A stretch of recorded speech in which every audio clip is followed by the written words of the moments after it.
যেখানে সামাজিক অনাচার, যেখানে চাঁদাবাজি, দখল, লুটপাট, নানা ঘটনা যেখানে সূত্রপাত হচ্ছে, সেখানে যে তারপরেও যেখানে মানুষ বাস করছে, যে মেহরুন চৌধুরীর মতো মানুষরা এই সমাজে আছেন বলেই আসলে এই সমাজটা এখন টিকে আছে। তিনি সমাহিত হয়েছেন তার নিজ গ্রাম, নিজ জেলায়।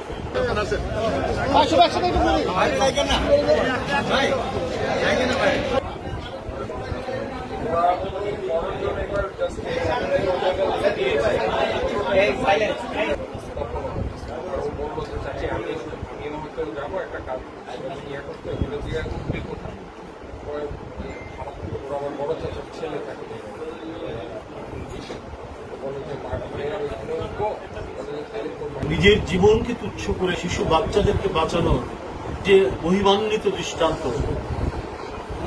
সেটি আমার মনে হয় গোটা জাতি এখান থেকে শিক্ষণীয় অনেক কিছু আছে। শিক্ষকদেরও শিক্ষা আছে।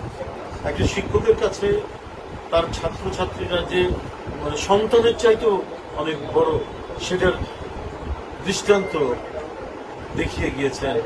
কোনো সেলিব্রিটি নন তিনি, কোনো ধরনের তার ওই ধরনের জাতীয় পরিচয়ের যেখান থেকে সৃষ্টি হয়, রাজনীতি করেন না, তারপরে কোনো সেলিব্রিটি নন, কিন্তু তার অধিক্ষেত্রের মধ্যে একজন শিক্ষিকা হিসাবে ছাত্রদেরকে সন্তানের মতো ভালোবাসা দিয়ে, শুধু শিক্ষা দিয়েই নয়, তার জীবন বাঁচাতেও যে উৎসর্গ করতে পারে নিজের জীবন একজন শিক্ষক, এটা আমরা হয়তো ইতিহাসে বা বিভিন্ন গল্পে পড়েছি, কিন্তু বাস্তবে পাইনি।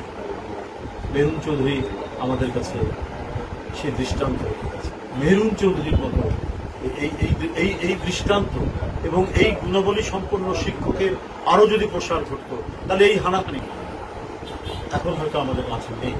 কিন্তু আমরা যত বেশি তার সম্পর্কে আমরা জানবো, আমরা যত বেশি সে জেনে আমরা বলবো, শুধুমাত্র নিজের আত্মপ্রচারের জন্য না, নিজের পরিবারের মধ্যে, নিজের সন্তানদের মধ্যে সবাইকে যদি আমরা এই সমস্ত শিক্ষকের কথাগুলো যদি বলি, আমরা বড় বড় সেলিব্রিটির কথা বাদ দিয়ে আমরা যদি এদের কথা বলি যে এদের মহত্ব, এদের মহানত্ব এত বড়, তাহলে নিশ্চয়ই উত্তর প্রজন্ম, আমাদের সন্তানেরা এরা আদর্শ মানুষ হিসেবে গড়ে উঠতে পারে।